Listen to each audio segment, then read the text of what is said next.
All right, first question goes to Doug Smith from the Toronto Star.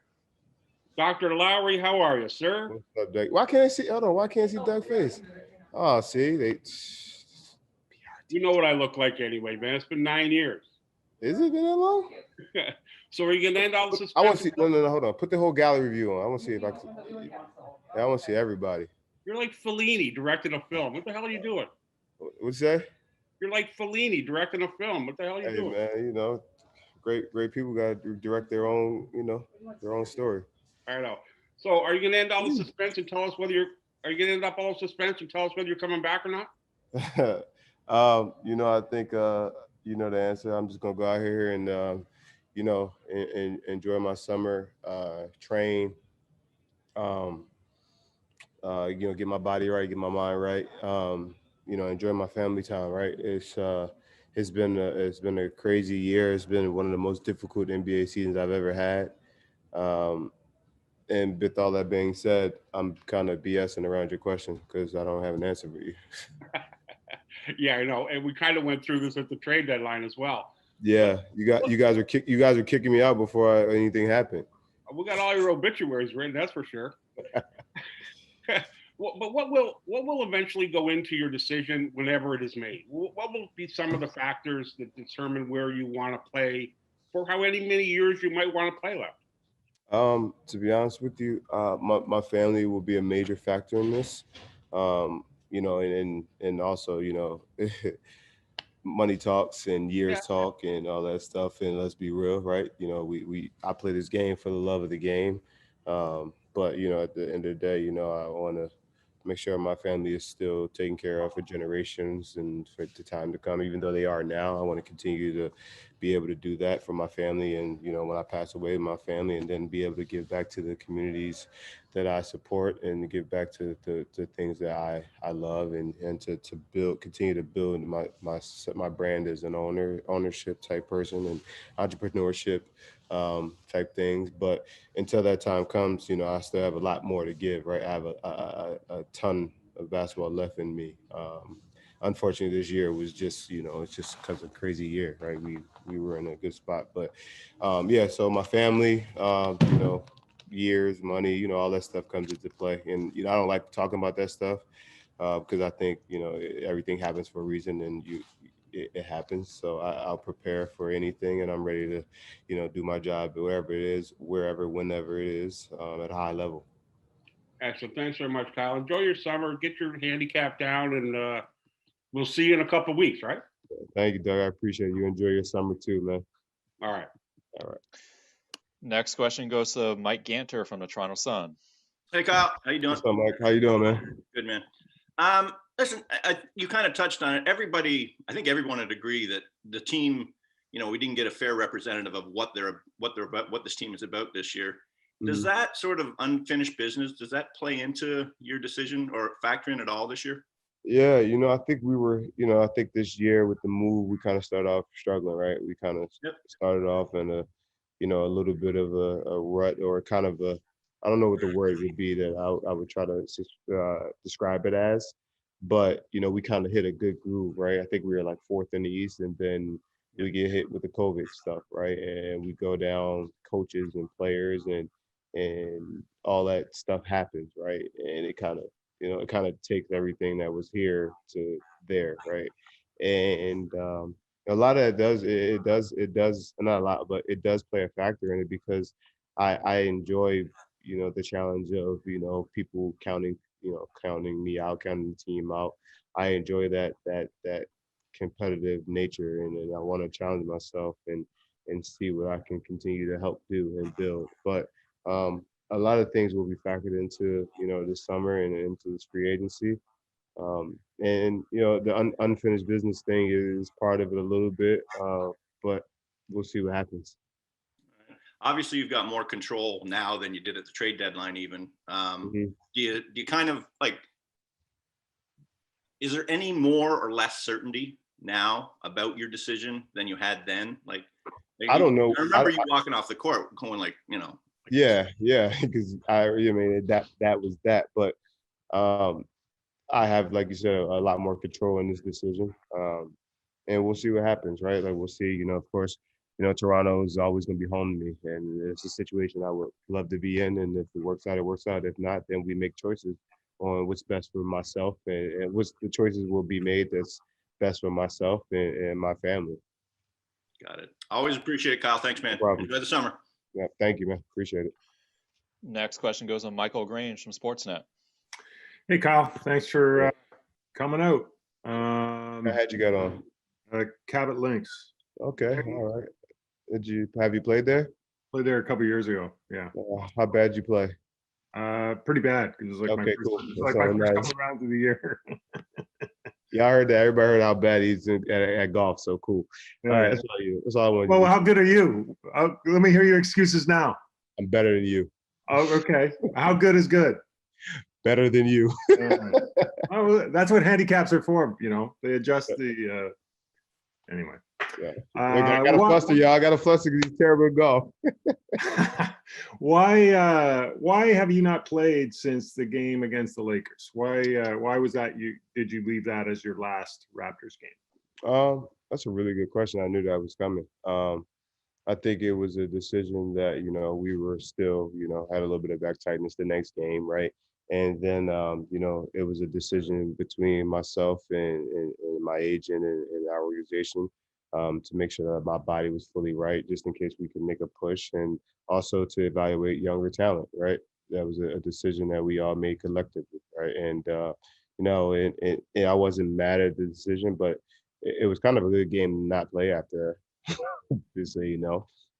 But it was, a lot of things went into that. I wouldn't say it was just one thing. I think it was a multiple amount of things that went into that, but it was a decision that was made collectively. It was important for you to be healthy coming into the off season, and was that a factor as well? I mean, that's, listen, I can walk down the street and get hit by a car. Anything could possibly happen, right? Knock on wood, knock on wood, right? Anything's possible with that. But it's also, trying to see what the future it holds for the franchise, right, and the organization. I've always been, a team first player, right? And this is a organization that has put me in a position to never have to worry about a thing again. And like I said, we made a collective decision, and we wanted to see the talent that we had, and see the players the young youth that we had playing some meaningful games, and go from there. Yeah, this is your third time as a free agent since you've been a Raptor. How is this different than the other two times? It's I'm older. That's one. We just came off one of the most difficult years in personally in NBA history, with COVID, the relocation.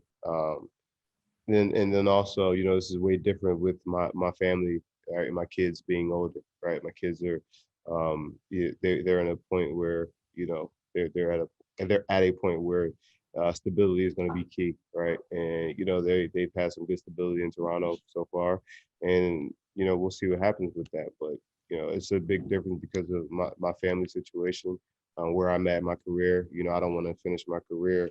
I want more championships, and that's always been the goal, right? And yeah, money comes with that, and you get paid, but championships are a big key into why I play this game. Appreciate it, Kyle. Have a great summer. I appreciate it, man. You too. Thank you. Going next to Josh Lewinberg from TSN. Hey, Doc. How's it going? What's up, man? How you doing, Josh? I'm good, man. People are doing the whole "has Kyle played his last game in Toronto" thing. Is that something you think about, or is that something that you just sort of laugh off because of how many times we've all done that over the years, including a few months ago? Yeah. Well, I mean, no matter what, it wouldn't be my last game in Toronto. No matter what the situation is, I ain't retiring. That's one. That's why it's funny. But two, everyone's gonna have their own story. Everyone's gonna write their own script, right? And then the one thing that's great about our world is everybody has their own opinion. All right, that's the one good thing about our world. It's a bad thing also sometimes, but everyone has their own opinion, and it's a good story for people to write and to have fun with. But we'll see what happens, right? No one knows what the future holds. No one knows what comes, with the next day. We all just have to live it every day and every moment. and that's important to just take it day by day and minute by minute, hour by hour, live our lives like that. But it's a cool story to write for people. I just hope they make me look really cool. Well said. Thanks, man. Thanks for all the time and all the insight you've given us this year. Thank Much you, man. appreciated. Enjoy the summer and good luck in free agency. Thanks, man. I appreciate it, Josh. You've been great. Awesome. And I ain't had to see you, so it's even better in person. Next question goes to Eric Kareen from The Athletic. Hey, Kyle. Good morning. up? How you doing? I'm good. How are you, man?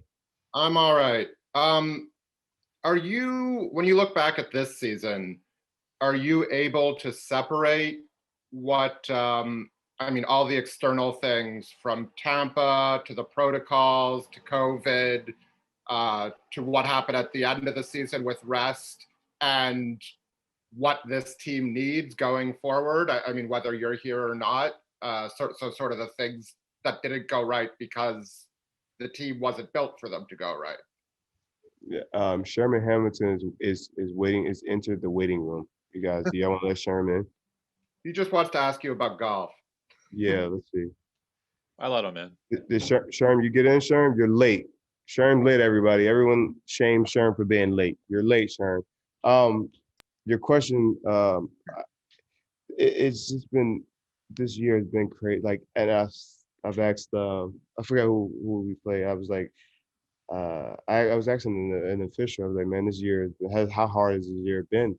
And like, even with the older guys, and this has been one of the most difficult years in NBA history, right? And we got it done somehow, some way. And yeah, it's a testament to the players, the coaches, the organizations, the teams, the media, the operating crews, from top to bottom, right? And am I able to like separate it? It's kind of, you have to, but you can't, because it's still an NBA season, right? Like, this is my 15th year, and it's still a part of my overall, journey, my overall story. So you can't really separate it. You want to separate it because it was such a shit year, but at the same time, it's still a year that it counts. It happened, right? It's still a year that I was able to say I was a professional NBA basketball player, right? So that alone makes you not be able to separate it. Yeah, you can make excuses and say this, that, and the other, but I'm not gonna make the excuse of oh, we had to move to Tampa, oh, we this, that, and the other, because we were at a point where we were in fourth place, right? So it's still a situation, because if we were playing right now, there wouldn't be any excuses. So we didn't play well enough to get in the playoffs or get in the play-in and all this stuff, and we just didn't do what we could have done, or what we what was possible. And unless you walk in like a Celtics uniform or something, your ovation in Toronto, whatever that is probably going to be pretty good. What if it's a Toronto uniform? Like, damn, there you go. Somebody's kicking me out. Everybody, y'all see Eric's kicking me out. You see that? Eric's kicking me out. Eric's kicking me out, everybody. One of the other 29 uniforms, including Toronto, would probably be fine. I've just, have you thought at all about what that moment, regardless of the uniform, might be like? I haven't, because it's literally too brand new. I haven't. Yeah. I did watch that video, Grange, so amazingly narrated. I mean, could have did a little bit of a better job, but yeah, let's not give him too much credit. We're not giving too much credit. But that stuff was pretty cool, and it was a part in there that if you watch the video, you see my youngest son like sitting there, and like he was like into the game, and that kind of like, oh wow, like that part hit me. But other than that, I haven't really thought about anything else, but continue to be a leader on this team, throughout the end of the season without me playing, and just finding ways to think about how to fine tune and make myself a better basketball player, a better professional in this upcoming summer. Thanks, Kyle. I hope you find some time to golf this off season, and awesome. Look forward to seeing you next year. Thank you, man. I appreciate it. Hey, see, you ended that well. Thank you. I appreciate it. Next question goes to Tim Reynolds from the Associated Press. Dr. Lowry, good morning. Well, Tim, what's up, man? How you doing? How you doing, man? I'm great. We still call you man, and we have to call you Doc now, I think. So That's the only thing that matters. I mean, yeah. All of my Canadian friends on here are curious where you're going to play in October. I have two questions. My first one is about July. Okay. You're on USA Basketball's list, of Yeah. course. Yeah. Have you considered spending a few weeks with Pop this summer and being part of that team? Yeah, that's under consideration. That's it's of course, right. I want to represent my country and get another gold medal. We'll me and my team will my internal team will talk about that and see what's the best decision. But to be able to go out there and represent your country and possibly win a gold medal is always high on the list, right?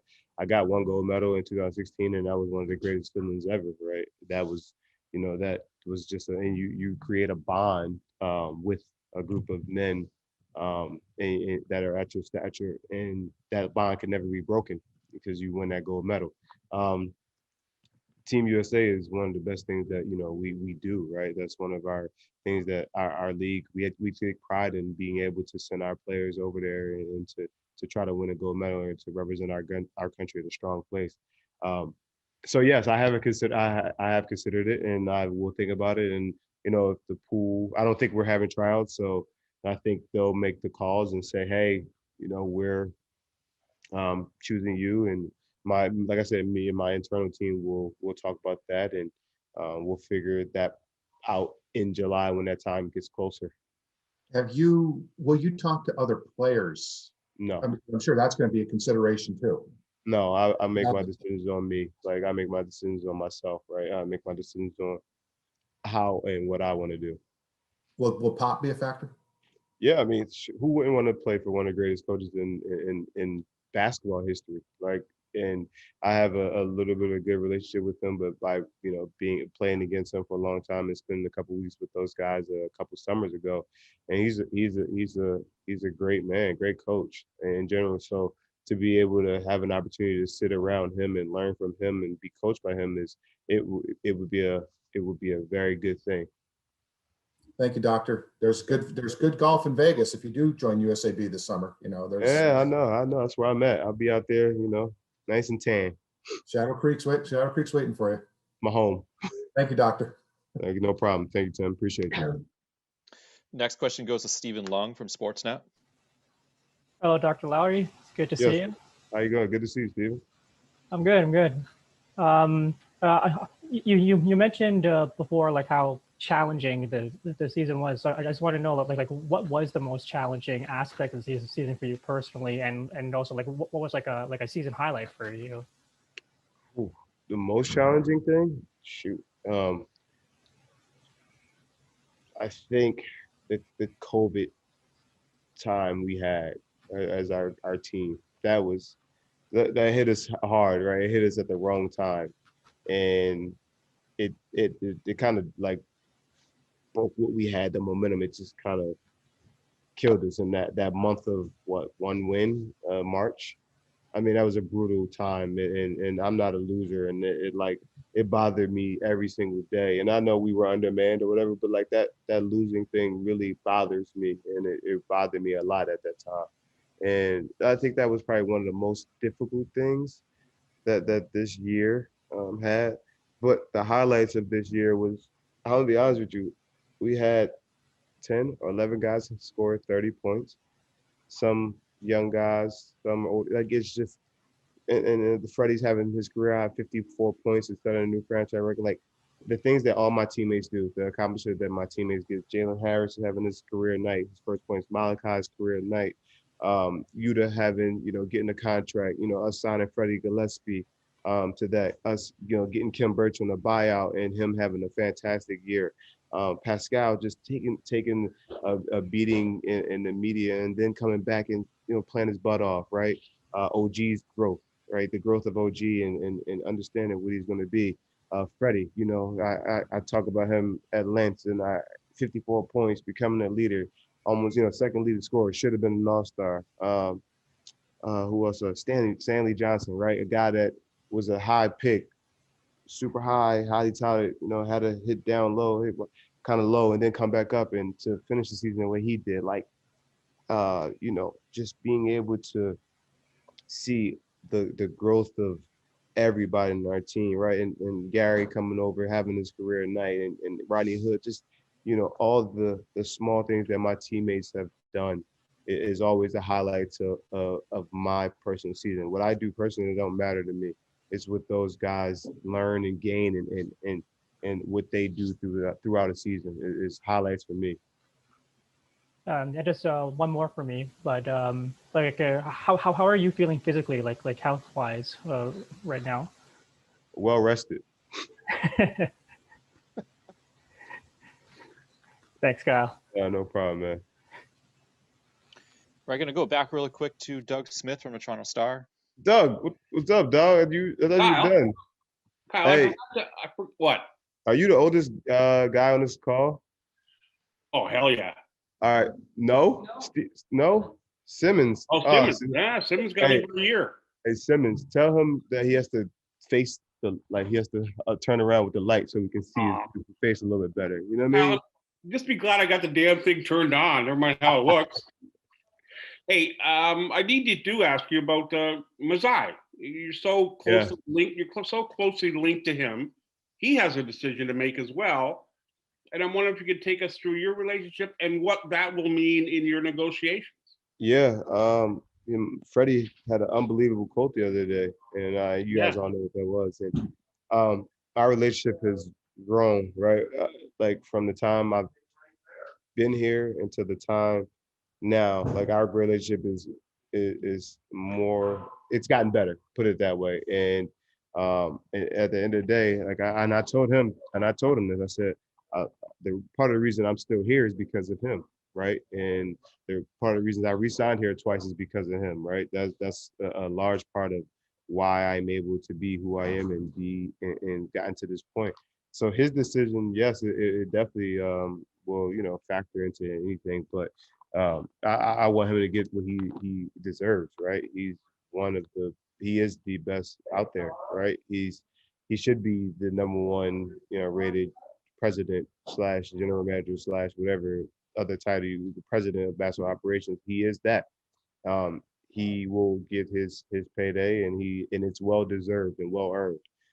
He's put together great teams, and he's put together one of the franchise's greatest runs there has been, right? And like to say it, he didn't trade for me, but he was the one that paid me to stay twice, and he gave me the opportunity to continue to lead. So he's made great moves, and like I said, his decision, whatever it is, I want him to be happy also, right? Not just as how I am for players, but he's helped me become a better person, a better basketball player. So his decision is based on him, and I want him to be happy whatever he decides, whatever he chooses to do. Outstanding. Thanks very much, Kyle. I'm Dougie. All right, we're going to go back to Michael Grange. He's going to kick off the lightning round. If we can keep it to one question moving forward, we'll get to as many questions as we can. Kyle, I've asked a bunch of different guys about you as a leader, and they've all said good things, which, okay, I'll take their word for it. But You should. when you look at your growth as a leader, who were your role models, and what do you hope you deliver as a leader? I mean, my story, you guys, I was fortunate to have Alvin Williams, right? And before I even got to the NBA, be one of the guys who he would pick me up and from school and take me to my house and take me where I was going to that night, to be able to play against a guy like him and to know him and to have him as my, I would say, original, mentor, right? And then I got super lucky to be drafted by Memphis and to have Damon Stoudemire on that roster and to, talk me through a lot of stuff and tell me to really just stay patient and continue to work and to always support me. And you guys know how I feel about Damon and, just that. And then I was fortunate enough to have Chauncey Billups and the Tyronn Lue, who are coaching the Clippers together now, be those guys who were still playing and was able to help me mold while they were still playing, but still give me a game, right, to how you do this and how you get better with that. And myself and Chauncey, and Ty, we talk all the time, right? Ty Ty Lue is one of the best coaches out there. He's got a championship. You know, he's leading teams, and Chauncey's, you know, starting his transition from the television to the coaching, and he's like, you know, those guys still talk to me about life, and I still talk to them about life. I I, I got lucky, man. Like I got lucky to have 4 guys like that too. I can call mentors, and the guys that I look to them as leader, as men, right?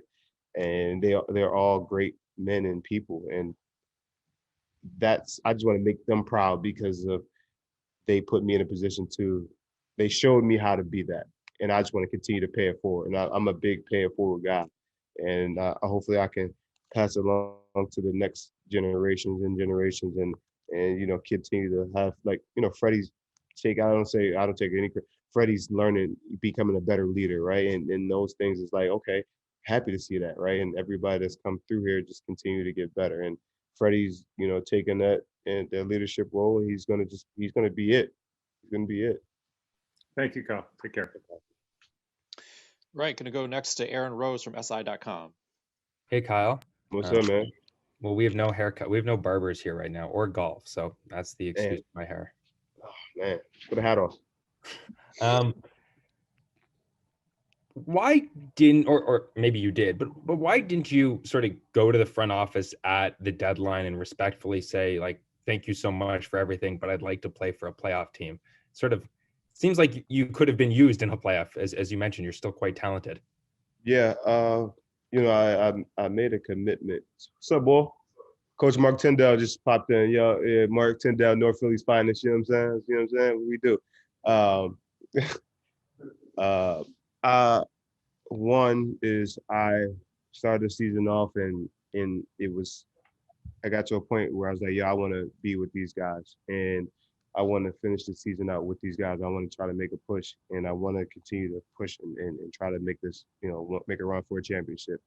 And I told Freddie, and I said, man, this was, you know, whatever, it's like January. I was like, man, I want to finish the season. I feel like we could do something special. And then when COVID hit and we kind of went down, and I basically was like, I'm a man of my word, and I'm not going to force anything.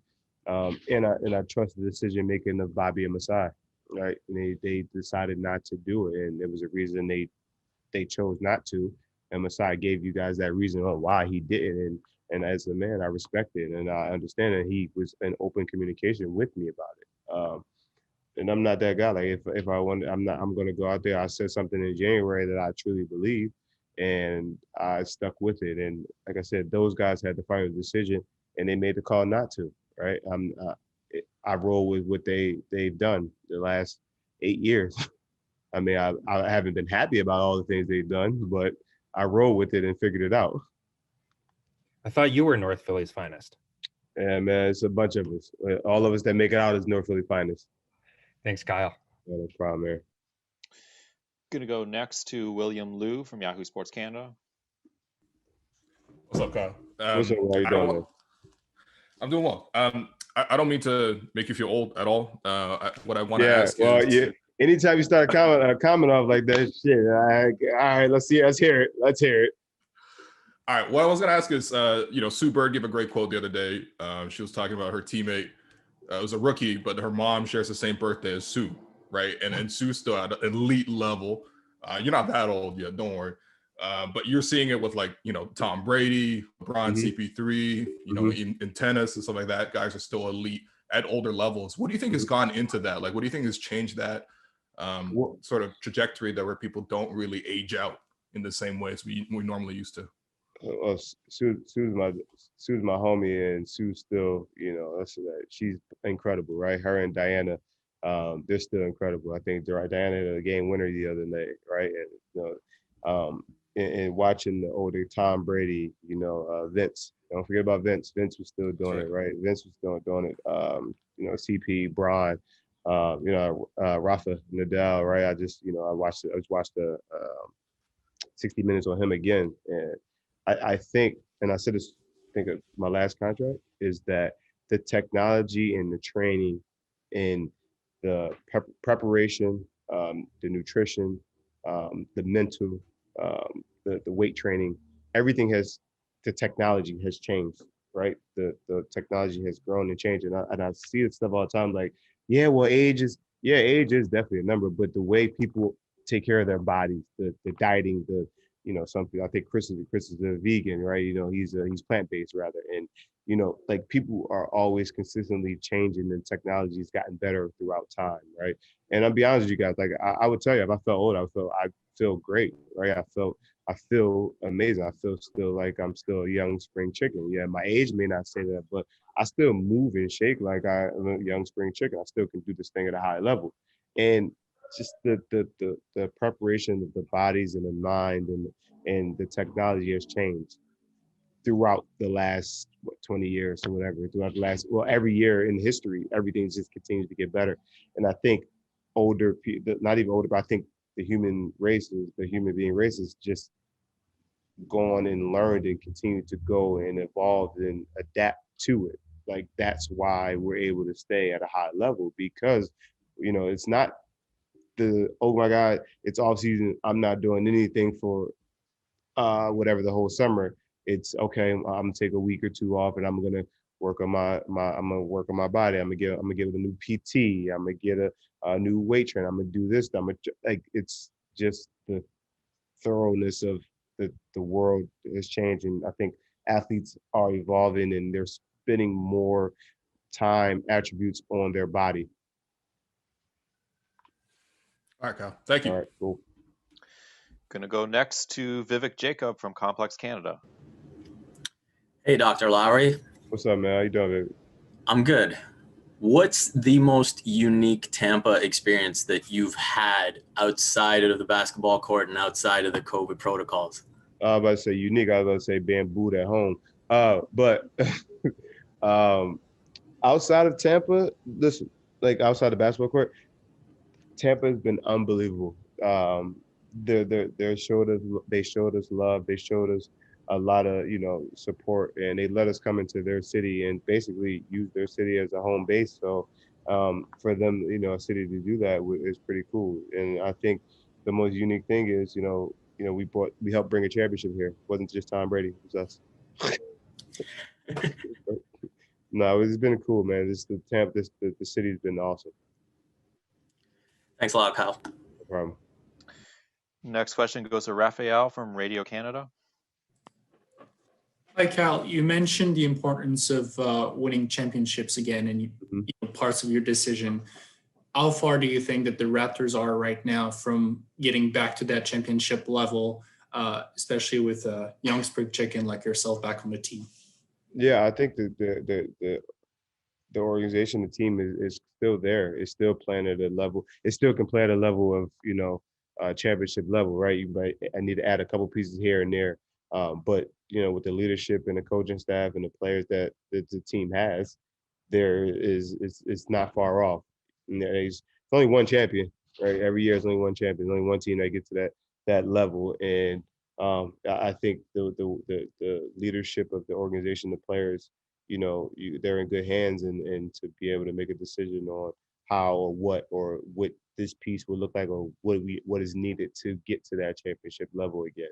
And I feel this, to be honest with you, before the COVID thing, I think we were hitting a good stride to still get there. Right, last year we lost in the bubble to a great team in the Celtics, and they beat us in a 7-game series, and our confidence still was building off of that.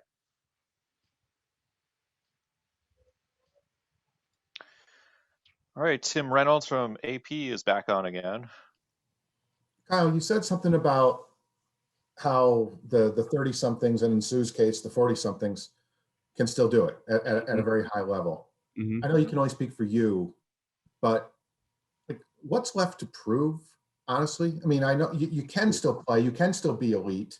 Yeah. But you could also be playing golf literally 365 days a year for the rest of your natural life and for 10 lives after that if you wanted to. So it's got to be more than just you can do it. What do you think is the unifying factor and what drives you guys to what I think, and I don't know, I'm not speaking for anyone, but I think for all of us, it's the love, it's the passion, it's the game that we all grew up playing and falling in love with before it was about the money, the fame, the cars, the houses, the charitable donations, the being able to get, it was before all that. It was truly for the love of the game, like in the competitive nature of being who we are at the levels that we are, even when we were 9, 10, 11, 12 years old, up until the age of right now, Sue's 40, Bronze, he'd be like, I know, like, I love this game. Like, I love basketball. Like, I legit love basketball. And, it's a business part of it that sometimes that sucks about the game, but you still would go out there and play around with your friends, even if you weren't getting paid for it, right? You still go out there and go shoot hoops if you wanted to. Like Tim, what's your favorite hobby? What's your hobby? I will not play you, but I golf. Exactly. Like even if you couldn't, if you were a professional golfer, you would still go play golf at the age of 65 and to have fun. It's just because it's the love of the game. Like, it's just the love, the passion, it's the care that we all grew up with. And that doesn't just die out. Personally, it's that competitive fire that you have, and it's the joy that brings you a smile to your face every single day. And you're a smart man for not, because I'm a hustle shit out of you. I'm a sports writer, Kyle. There ain't much to hustle here. So thank you again. No problem. All right, we're going to do 3 more questions, and you'll set the record for longest player press conference in franchise history. First one goes to who has the record? Who has the record? Me? Besides one after the championship was pretty long, but you're definitely, this is getting longer for any player. Yes. Yeah, longer than DeMar. Way longer than DeMar. Yeah. All right, we'll go to Katie from Dishes and Dimes. Katie got to Dishes and Dimes, got to turn the camera off. I answer the question. I'm sorry. It's on. Dishes and Dimes, is that the camera? That's Kelsey. I'm from Dime, so I think Rovin mixed us up. But I'm also on Dishes and Dimes. Yeah, Rovin, so come on, Rovin. Plug Dishes come on, and Rovin. Come on. It's all Rovin's fault. It's all Rovin's fault. Yeah. Well, thanks for setting the record with us and for taking all these questions. But I did want to talk about you've talked about what it's meant to you to have so many leaders in your career. And we've heard from your teammates all season about how great of a leader you are. And I think in these last availabilities, we've heard, especially from the newer guys, about how much it's meant to them to have you as a leader. So I was curious how you think the growth and the challenges that you've experienced in your career so far kind of prepared you to be a leader, especially in a season with as many up and downs as you've said as this one. Right. Growing up, you got to find your own way. You got to be protective. You got to make sure that you don't put yourself in a position to fail. So that started leadership when I was a child, right? Not going out and hanging out in the street corners and hanging out with the wrong people. But throughout the basketball career, right, my rookie year, I broke my wrist. I was out. Draft party, they draft Mike Conley. Right, so you great draft pick, by the way. Hall of Famer. My guy, my man. And you understand that. All right, okay, this is a business, right? You can't not be a professional. You gotta go out there and do your job at a high level.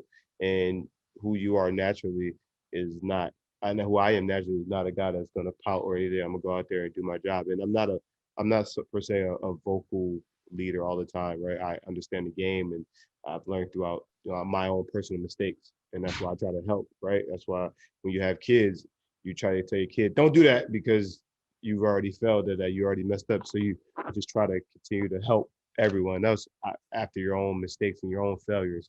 The being a leader that I am is just I went through so many trials and tribulations early in my career, and people saying this, that, and the other, and I just wanted to continue to know who I am, true to myself. And I've always stayed true to myself. And at the end of the day, the truth comes to, the light, right? It always does. And who I am, I've never changed who I am as a competitor, as a man. I've gotten more mature, and I've gotten just stronger mentally to know that who I am is always the right thing to be, and being a legit man, right? Jay Wright told me, we don't care about your basketball talents. We care about how you leave this campus, and leaving this campus as a legitimate man, a man that says, I made a mistake, or that's my fault. I'll take that. I'll take on that, and you don't need the credit for it. You take on the shoulders of, yeah, that's me. Put that on me. I that's who I am. And that's how I've become who I am, because I'll take any criticism, any negativity, because I can deal with it. Thank you, Kyle. No problem. Gonna go next to Yoko from Sport Graphic Number. Hello, Kyle.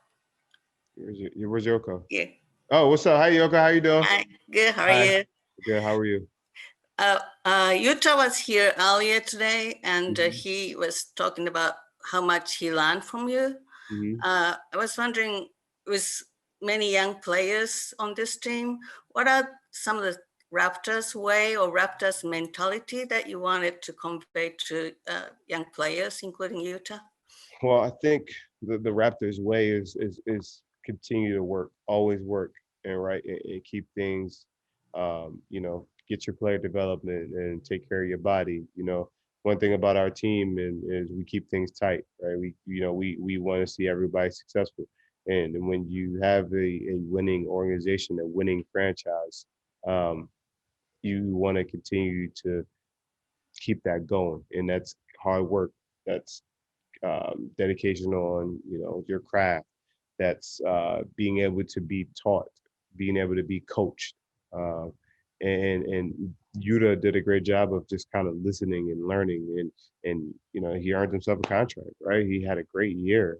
He at the end of the season his body broke down a little bit and he got a little bit bumps and bruises, but he continued to push himself and play hard, and that's the important thing. Is that's the Raptors culture, is continue to play hard. Thank you. No problem. Final question is going to go to Arjun Ram from CBC. Hi, Mr. Lowry. Arjun Ram, CBC Kids News. What's up, man? How you doing, man? I'm good. How are you? Thank you for taking my question as the last question. Is there anything that you would like to say to young Canadian Raptor fans who watched you guys and cheered for you guys from their homes through their TV? Thank you. Right. Thank you. I know this year hasn't been the most winningest season. It hasn't been like what they're used to. It's not used to the winning that they're used to seeing. But we played our butts off every opportunity that we could. We played extremely hard, and for us and for them as fans, just know that there isn't a day where we don't think about wishing that we could be in front of them playing basketball. There's not a day that goes by that we say, man, I wish we were in Scotiabank playing in front of our fans, in front of our young fans, our older fans. There's not a day that didn't go by that we wish we were pulling up into, Rondell University or coming off the DVP or, the Garden, that going to our home building. There wasn't a day where we didn't miss practicing at our own practice facility. There wasn't a day where we didn't wish that we were coming out of a home tunnel and our fans standing up there signing autographs. There wasn't one day where we didn't think about Jurassic Park. We thought about them every single day and thought about the fans every single day. And that's the one thing I would say is that, it was one bad year. It wasn't even a bad year. It was just a difficult year of challenges. We just ran out of games. So our season ended. We just ran out of games to get back to where we needed to get to. But it's always a new year. This is it's a time where things are different, right? Hopefully we can get back to normal and the world can be back to normal and everybody can come and cheer as loud as possible. Thank you, Mr. Lowry. I look forward to seeing you play in Scotiabank next year in whatever way. Thank you. Yeah. Thank you guys, all you guys. I appreciate it. I'll talk to you soon at some point.